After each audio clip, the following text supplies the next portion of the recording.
বুধবার ভেসেছিল দুটি সেতু, বৃহস্পতিবার ভেসে গেল অবশিষ্ট শেষ সেতুটিও। ঝাড়খণ্ডের টানা বৃষ্টির জেরে জলস্তর বাড়তে চরম বিপর্যয় বার্নপুরের রিভারসাইড সংলগ্ন দামোদর নদে। জলের প্রবল স্রোতে ভেসে গেল পশ্চিম বর্ধমান ও বাঁকুড়া জেলার অন্যতম সংযোগকারী 3টি অস্থায়ী বাঁশের সেতু। বুধবারই ভেসে গিয়েছিল আসানসোল ও বাঁকুড়ার শালতোরা ব্লক সংযোগকারী কেশরপুরী ও ঈশ্বরদা ঘাটের সেতু দুটি।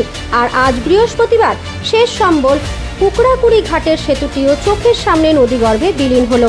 উত্তাল স্রোতের ধাক্কায় তাসের ঘরের মতো মুচকে ভেঙে পড়ে দীর্ঘ বাঁশের সাঁকোটি।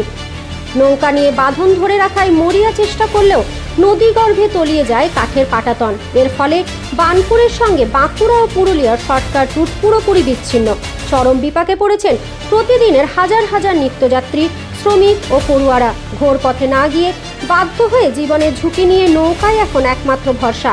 দামোদরের অস্থায়ী সেতু ভেসে যাওয়া ও স্থায়ী সেতুর দাবি প্রসঙ্গে আসানসোল দক্ষিণের বিধায়ক তথা পুরমন্ত্রী অগ্নিমিত্রা পাল এদিন বার্নপুরে এসে বলেন, আমরা আগেই মুখ্য সচিবকে চিঠি পাঠিয়েছিলাম।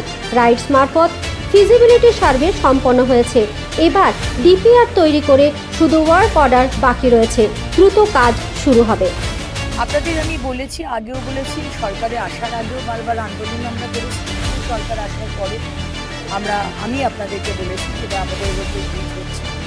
আমি নিজে সম্মানীয় আমাদের চিফ সেক্রেটারি সাহেবকে চিঠি পাঠিয়েছি। পুরো বিষয়টা দেখে বাজেট করা, ডিপিআর করা, সব কিছু অলরেডি ফিজিবিলিটি হয়ে গেছে।